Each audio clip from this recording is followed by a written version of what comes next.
Jaime Carrillo, hermanito, usted es taxista y acaba de decirme que usted era protestante. Así es, padre. Yo nací en una casa protestante. Mi papá, mi mamá, mis hermanos, todos son protestantes. Y ¿Y ahora qué son?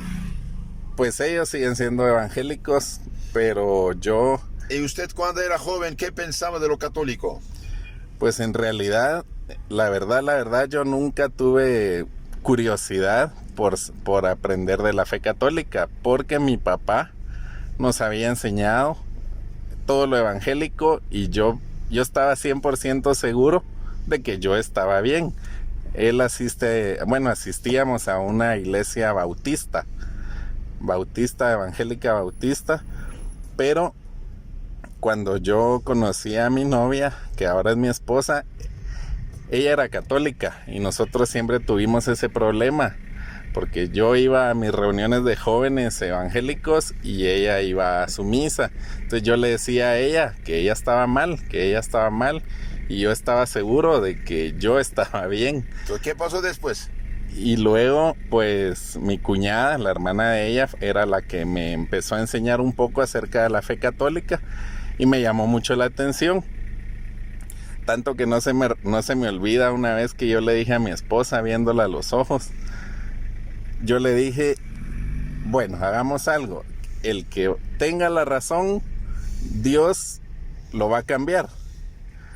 Yo se lo dije pensando en que ella se iba a convertir a evangélica. Al fin de tantas, que mi cuñada una vez me prestó un libro, De regreso a casa se llama. Ella me dijo, lea este libro. ¿Este libro era de un pastor protestante? Era de un pastor protestante que se convirtió a católico. Sí. Ajá. Y yo me puse a leerlo con mi Biblia en mano, mi Biblia evangélica, por supuesto, Reina Valera. Yo me puse a leerlo en mi casa. Mi papá me regañaba cuando él me vio leyendo ese libro, y él me decía, ¿qué estás leyendo? No, es que me lo prestaron, me dio curiosidad. Y yo lo leí con mi Biblia en mano, viendo los pasajes que ahí decía. Y en realidad me convencí, cambié mi forma de pensar. Yo siempre había sido, en la iglesia evangélica, fui maestro de niños de la escuela dominical. Llegué a ser líder de jóvenes, teníamos un grupo de líder de jóvenes en la iglesia protestante. O sea, yo estaba bien metido en la iglesia evangélica, y con este libro realmente yo cambié mi forma de pensar. Fue cuando decidí conocer más acerca de la fe católica. Mi esposa, mi cuñada me ayudaron un montón, y luego hice mi primera comunión, luego hice mi confirmación. Incluso yo fui bautizado en la iglesia protestante, pero hablé con un padre y el padre me dijo de que ese bautizo, por mi edad que tenía, ya era válido, solo con hacer primera comunión y confirmación. Los bautistas todavía guardan la fórmula trinitaria y creen el pecado original, supongo. Sí, ellos son bastante reservados, eso es lo que tienen los bautistas. No aplauden, no danzan como otras sectas que sí lo hacen. ¿Y qué diferencia ve entre lo católico y lo protestante? La tradición, la comunión, la comulgación, cosa que los bautistas tenían una santa cena una vez al mes, pero ellos daban en una copita, daban de una esencia, no era ni vino, y daban un pedacito de magdalena. Y Cristo dijo, el que no come mi cuerpo, no bebe mi sangre, no tiene vida eterna. Capítulo 6 de San Juan.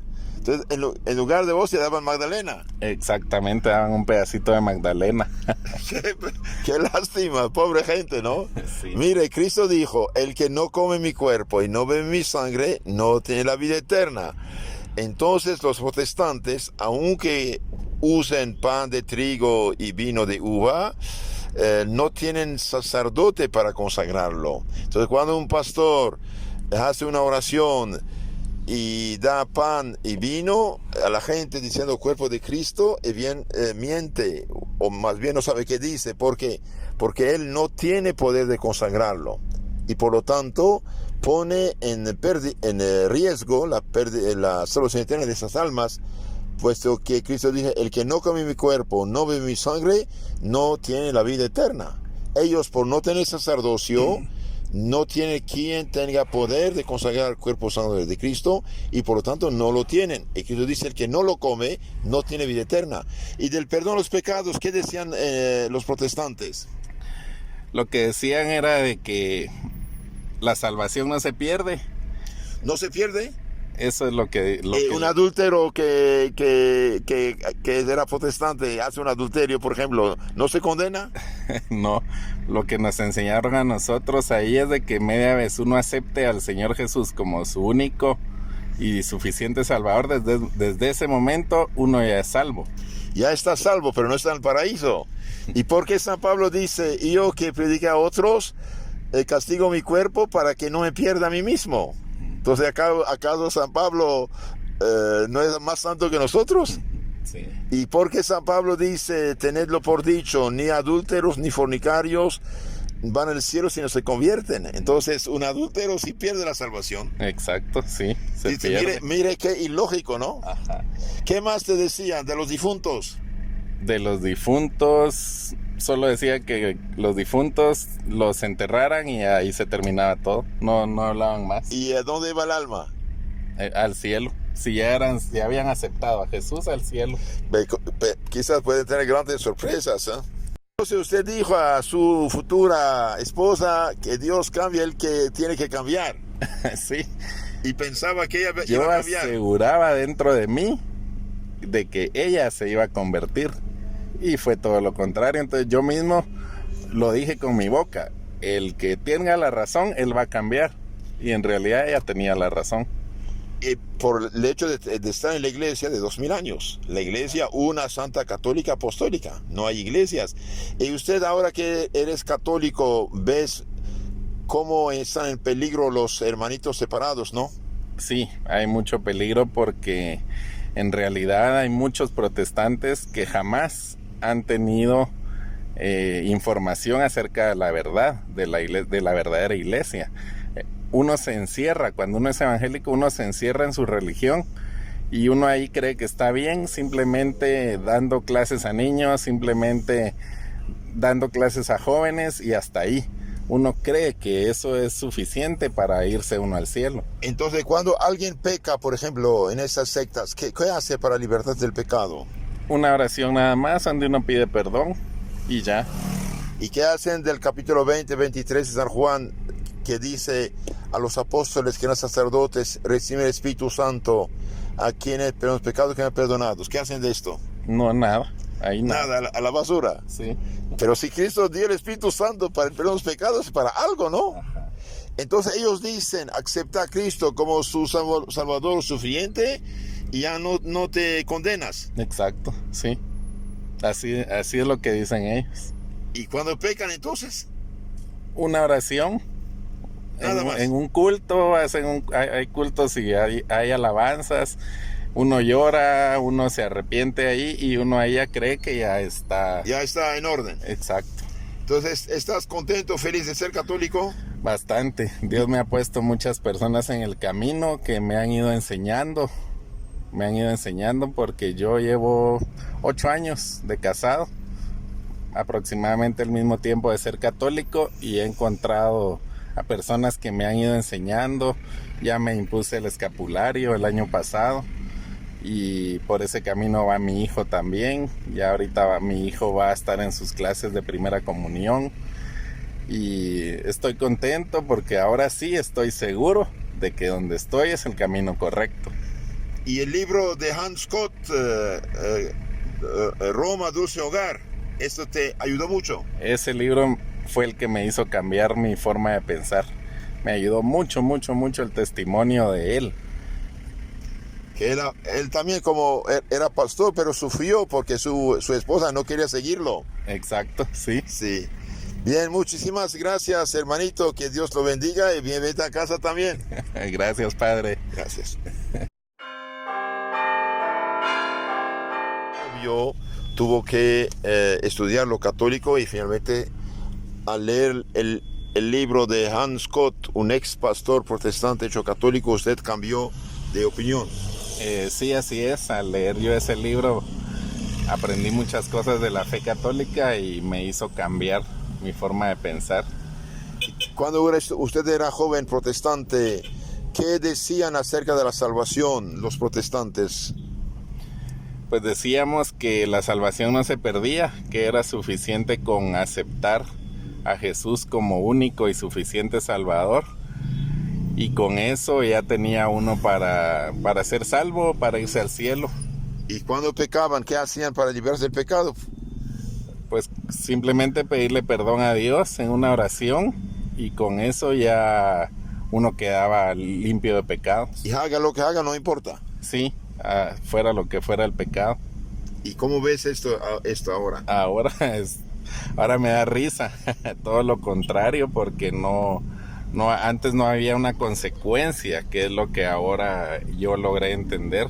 Tiene que haber una consecuencia y tenemos que estar siempre en gracia, no pecando. Claro. Y cuando usted era protestante, de joven, ¿qué escuchaste acerca de las imágenes de la cruz?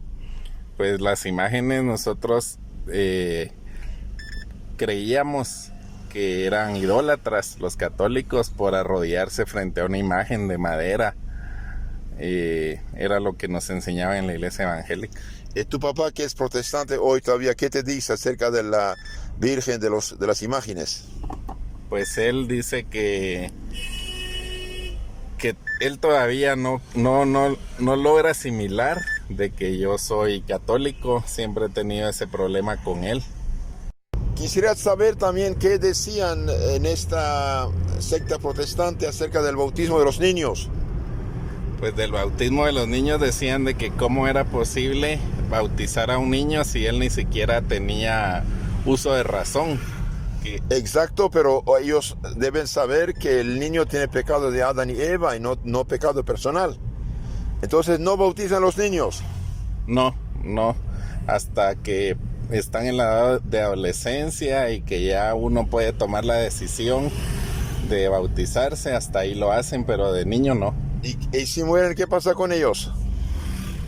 Si mueren, pues si ya aceptaron, se van al cielo, según ellos, aunque sí, no estén bautizados. Pero Cristo dice, el que no renace no entra al reino de los cielos. Exacto. Sí. Exacto, eso es lo que, así es la verdad, pero ellos lo ven de forma diferente. ¿Y qué decían de la Virgen María? De que la mamá de Jesús solo la había usado como un instrumento, pero no era nadie más, o sea, no era nada más, solo había que seguir a Jesús y adorarlo a él. Pero los católicos no adoran a nadie fuera de Jesús. Exacto, no, pero eso es lo que nos hacían creer, que los católicos adoraban a la Virgen y adoraban a las imágenes. Adorar. Sí. Los católicos no adoran para nada a la Virgen, la honran, la respetan, la aman por ser madre del Señor y por cumplir la profecía, porque María, llena del Espíritu Santo, dijo, me llamarán bienaventurada todas las generaciones. Entonces, el Espíritu Santo no puede mentir. Y si ella profetiza que la llamarán bienaventurada todas las generaciones, los católicos están cumpliendo la profecía, son ellos que faltan la profecía. Exacto, así es. Sí. ¿Y qué decían de las imágenes santas? De que eran solo imágenes de madera y que era idolatría nada más. ¿Pero qué es un ídolo para ellos? Un ídolo como las imágenes que hicieron en el Antiguo Testamento de oro y que las adoraban, entonces de esa forma tachan a los católicos. Pero el Antiguo Testamento no dice no harás imágenes santas, dice no tendrás falsos dioses delante de mí. El capítulo 20, 1-4 dice yo soy el Señor tu Dios, no tendrás dioses ajenos, que son falsos dioses, no harás imágenes de dioses ajenos, no habla de los santos. Y el mismo Éxodo 25, 18 dice harás 2 ángeles querubines. Entonces ve que usan la Biblia, pero al revés, no tiene nada que ver. Sí, usan la Biblia a su conveniencia prácticamente. Ellos y es la misma Biblia, porque yo hice una comparación también. Lo único que sí le quitaron algunos libros también, que la católica sí los tiene y la Reina Valera no los tiene. Yo escuché un pastor protestante que decía, si me acuerdo bien, hay 1950 errores de traducción de la Reina Valera. Y además, otra cosa, por ejemplo, en San Lucas 1:28 dice, Dios te salve María, llena de gracia. Ellos traducen, salve la favorecida.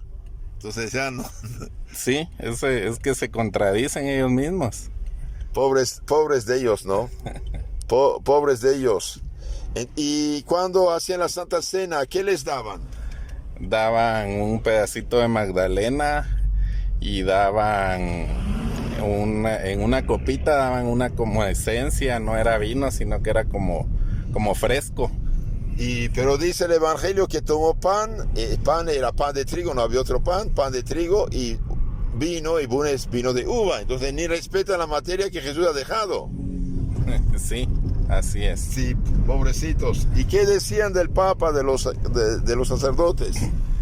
Del Papa dicen que él es el anticristo. Del Papa dicen que es el anticristo. Así de sencillo. Sí. ¿Y qué decían de los sacerdotes, de los obispos? Igual que los sacerdotes son el demonio, son el diablo. Y que cómo va a venir un sacerdote a perdonarle a uno los pecados, y el que perdona los pecados es Jesús.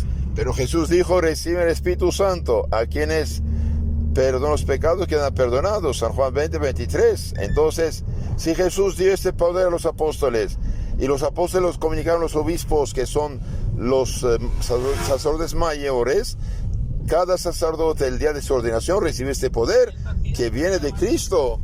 Qué pobre gente, ¿no? Qué pobre gente. Bien, Jaime, fue un placer conocerte. Que Dios lo bendiga. Gracias, padre, igualmente, y muchas gracias ahí por la entrevista. Y trate de ayudar a sus papás a reflexionar con la Biblia. Sí, gracias, vamos a tratar de hacerlo. Gracias, que Dios bendiga.